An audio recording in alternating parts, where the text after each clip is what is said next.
Bonsoir à tous et bienvenue dans votre magazine Top Sortie. Vous le savez, les musées sont fermés malheureusement en ce moment, mais certains artistes ont la chance de pouvoir exposer dans des lieux culturels. Eh bien, c'est le cas de notre invité ce soir, Philippe Olvoet, qui présente depuis le 20 janvier dernier sa dernière exposition au centre culturel La Sécu à l'Île-Fives. Bonsoir. Bonsoir. Merci beaucoup d'être avec nous. Ce soir, on va revenir sur votre univers, sur vos peintures dans un instant. Et avec moi en plateau, pour nous accompagner, Xavier Silly, journaliste culture, BFM Grand Lille et Littoral. Bonsoir Xavier. Bonsoir Marie et bonsoir à vous Philippe. Bonsoir.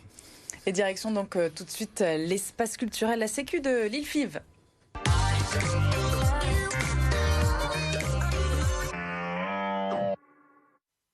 Alors Philippe, on le disait en introduction, vous exposez donc à la Sécu un lieu culturel à l'Île-Fives depuis mi-janvier jusqu'au 20 mars. Votre dernière exposition, c'est une chance au vu du contexte actuel ? Oui, c'est une grande chance. C'est une galerie d'art associative à l'Île-Fives et j'ai cette chance de pouvoir montrer mon travail.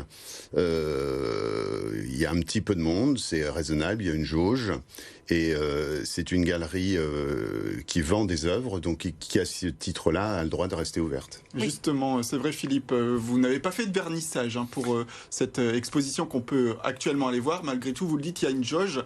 Et cette jauge, elle est de combien ? Quelles sont les La jauge est de 25, mais on est très très loin d'arriver à 25, parce que d'abord, il n'y a pas eu de vernissage, effectivement.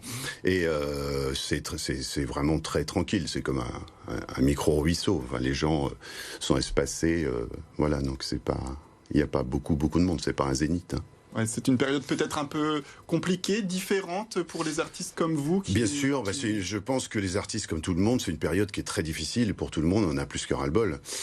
Concernant, j'aurais du mal à parler au nom des artistes, mais c'est vrai que c'est un peu la double peine dans le sens où on a déjà tendance, les artistes plasticiens, à être confinés, dans le sens où on est souvent solitaire. Ouais. Et c'est un métier solitaire, c'est le cas depuis le début de votre carrière ? Oui, tout à fait, absolument. C'est un métier solitaire, donc c'est vrai pour ceux qui commencent le matin, moi je commence le matin, je termine un peu dans l'après-midi, mais le soir on peut inviter évidemment des potes et là on est toujours tout seul. Donc Puis dans l'activité elle-même, tout simplement au quotidien, cette crise sanitaire a eu d'un important impact pour vous ? Oui, je pense que c'est le rapport aux autres, tout simplement, comme dans beaucoup de métiers, c'est-à-dire que pour nourrir son travail, on a besoin d'échanges, on a besoin de se balader, on a besoin de parler, on a besoin de se rencontrer. Hein. Et justement, quand vous rencontrez le public aujourd'hui qui est en manque de sorties culturelles, est-ce que c'est un rapport différent que vous avez avec eux ? Est-ce qu'ils partagent avec vous leur frustration quand ils viennent vous voir lors de l'expo ? Tout à fait. J'étais enchanté, en fait, parce que quand j'ai fini mon travail, vu les conditions, j'étais un petit peu tristoun, et puis je me disais, voilà, je sais pas ce que ça vaut, en fait. Et en l'accrochant, en le mettant en scène, sous la lumière, comme un spectacle presque de théâtre, c'est la première fois que ça m'a fait cette impression-là, les gens m'ont renvoyé ce que j'avais fait, et avec grand plaisir. Donc, du coup...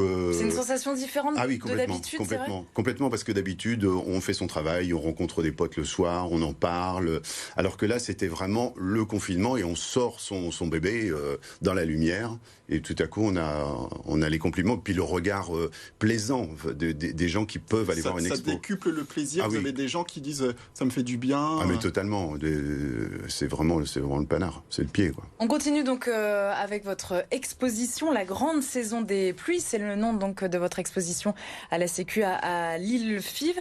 Vous revenez notamment sur votre enfance en Côte d'Ivoire, c'est ça ? Oui, tout à fait, ça s'appelle la grande saison des pluies parce qu'en fait il y a 2 saisons des pluies en Afrique équatoriale. Et la grande saison permet de tout nettoyer. En fait, la poussière s'est accumulée, il y a une petite saison, et puis ensuite, il y a une énorme saison des pluies qui lave tout. Et il se trouve que ma vie personnelle a été un peu confrontée à des choses... et j'avais besoin d'une grande saison des pluies pour un peu laver tout ça. C'est un petit clin d'œil, du coup, à ce pays ? C'est un grand clin d'œil à ce pays que j'ai adoré, dans lequel j'ai passé une dizaine d'années. Et je passe mon temps je suis pas tellement nostalgique de cette période. J'espère encore découvrir des choses et faire des choses. Depuis, j'ai fait beaucoup de choses, mais il y a toujours, j'avais 6 ans, j'y suis parti, j'en avais 16. Évidemment, j'ai été construit. Oui, c'est une période charnière pour un enfant adolescent. absolument. Les amours, les rencontres, les amitiés, enfin tous les souvenirs d'enfance. Et puis pour le téléspectateur qui nous regarde et qui va peut-être passer dans la galerie, voilà, il y a des œuvres assez différentes. C'est ça qui m'intéresse avec vous, c'est que vous faites du dessin, de la peinture, même de la vidéo, etc. Il y a beaucoup de choses qu'on peut découvrir. On va peut-être d'ailleurs regarder à l'écran un des tableaux qu'on peut retrouver au sein de la galerie. C'est Lucien, le point levé. Alors, je ne sais pas si ça va apparaître à l'écran, mais voilà, il y a aussi toute cette notion. Outre le fait de faire des œuvres diverses, c'est de donner des messages aussi. En fait, les messages sont très simples. C'est que j'ai 2 enfants, une grande fille de 30 ans, un petit garçon de 6 ans, et qu'on est assez fusionnels les uns avec les autres. Et mon petit garçon Lucien, donc je le mets en scène le plus souvent possible. Il est en cosmonaute, il revendique, il est sur le chemin de demain. Et que signifie cette peinture alors ? En fait, cette peinture, c'est la couverture du précédent catalogue dans cette exposition que j'avais fait il y a 2 ans dans l'exposition à la Sécu. Et c'est comme elle l'indique, c'est un chemin, c'est une forme de militantisme, et c'est un petit garçon qui symbolise le point levé sans violence, mais cette volonté d'aller de l'avant. On a les planches photos, Maton aussi, on peut en parler, décrivez-nous un petit peu. Alors ça, c'est un projet très récent. En fait, j'ai réalisé un dessin Maton, c'est-à-dire que c'est absolument identique à un photomaton. Je le mets en situation, je suis totalement caché dans le dessin Maton, et les gens rentrent derrière une vitre sans taille, ne me voient pas. Ils mettent une petite pièce et à la fin sort une planche, mais qui est aquarellée, qui est juste dessinée. Donc j'ai à peu près 5-6 minutes pour faire ces 4 portraits. Et justement, alors beaucoup de diversité dans votre art. Vous êtes multicasquette, pourquoi ? Qu'est-ce qui vous donne l'envie de faire un jour ceci, un jour cela D'abord, c'est lié à ma personnalité, c'est lié à plein de choses. C'est lié peut-être à l'Afrique aussi, où il fallait se débrouiller. Enfin, cette nature que j'avais, j'étais dans une école où effectivement il fallait aussi repeindre les portes.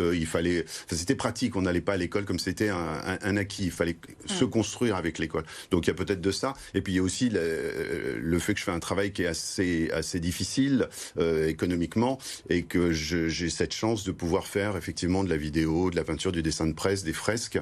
Faut être multifonction, entre guillemets. Pas pour tout le monde, c'est pareil. Je veux surtout pas parler pour les autres peintres, mais en tout cas, moi, c'est comme ça que j'ai réussi économiquement à fonctionner, quoi. Et il y a toujours des messages dans ce que vous peignez. Vous vous inspirez de quoi ? Qu'est-ce qui vous parle ? La société en général ou... Tout. C'est-à-dire, ce qui me parle avant tout, c'est la couleur et l'espace. La première chose qui me donne envie de peindre, c'est vraiment d'aborder, par exemple, sur la fresque, un grand mur avec de la couleur. Et puis ensuite, en termes de contenu, ce qui m'intéresse, c'est de renvoyer une image ressentie de la société. Donc, et il se trouve que je suis un grand optimiste et que j'ai plutôt envie de penser aux couleurs, aux enfants, même si ça peut paraître un peu bateau. Et puis ce qui est aussi original, c'est votre carrière de chanteur. Vous chantez avec votre fille Margot. Le duo s'appelle Pierrette in the Kitchen. On va d'ailleurs peut-être écouter un extrait avant de parler de cette facette de votre métier. J'étais parti au supermarché et pour ça j'avais supermarché pour lui acheter des supermets, des trucs délicieux à manger car j'ai caviar à $1000, de la bisque, de totalement homard, des fou fruits, de la salade, un gâteau, de la marmelade. Du caviar à $1000, de la bisque, de homard, des fruits, de la salade, un gâteau, de la marmelade. Et une carrière dans la chanson qui vous amuse, c'est sérieux, j'imagine. Non, ça m'amuse totalement. C'est-à-dire que c'est sérieux parce qu'on essaye de le faire. On écrit des textes et on essaye de le faire bien. J'étais prof de guitare avant pour gagner ma vie quand j'avais du mal avec la peinture. Et puis on a décidé. En fait, moi, j'avais la trouille de monter sur scène. Et elle avait écrit quelques chansons. Et je me suis dit, on m'a fait une proposition et j'ai dit, je monterai sur scène que si je suis avec ma fille. Qui m'a dit, mais enfin, papa, c'est un peu comme ma mère en fait. Hein.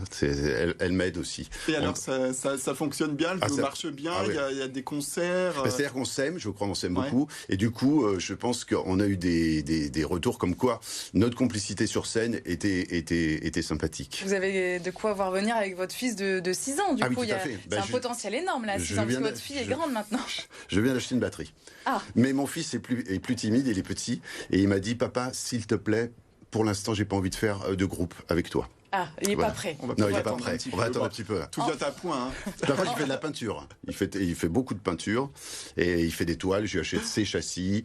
Il prend la place dans l'atelier et il part. Et en pleine formation à cet âge-là, ça promet pour la suite. Les enfants, justement, ça vous intéresse beaucoup? Vous avez un projet de fresque à venir? Oui, j'ai un grand projet de fresque au lycée technique à Lille-Fives. Alors, il faut juste que je me rappelle le nom. Aimé Césaire. Et donc, je vais réaliser une très très grande fresque avec une grue, je pense, parce que le mur fait bien, si je dis pas de bêtises, 200 mètres carrés, je crois. Donc ça va être... Avec les élèves, du coup? Alors, non, je vais essayer il y a un projet en amont, il est sollicité, on discute avec les élèves et après je réalise tout seul. Très bien. Voilà, et également donc ce rapport avec la Sécu qui est quand même assez constant. Hein. C'est un lieu qui vous anime aussi, hein, pour que les téléspectateurs s'y retrouvent. C'est vrai que c'est un lieu où vous aimez exposer aussi, où vous aimez recevoir. J'aime énormément cet endroit. C'est donc un endroit associatif et qui a une particularité, c'est qu'il a aussi une artothèque. Et cette artothèque, c'est comme une bibliothèque, c'est-à-dire qu'il y a une souscription de 35 € pour les personnes. Et toute l'année, on peut emprunter des œuvres. Et c'est effectivement des gens que je connais depuis très longtemps. Patrick Poulain qui dirige la Sécu, c'est des gens chaleureux, gentils, impliqués et qui aiment les artistes. Mais merci beaucoup. Je vous en prie. Merci beaucoup Philippe Olvoet d'avoir été notre invité. Donc vous exposez à la Sécu à Lille, on le disait. Merci Xavier. Merci Marie, merci à vous. À la semaine prochaine. Et lundi, on parlera sport comme tous les lundis avec votre magazine 100% sport. Nous allons partir à la rencontre des handballeuses de Saint-Amand-les-Eaux. Nous recevrons leur présidente Sophie Palis.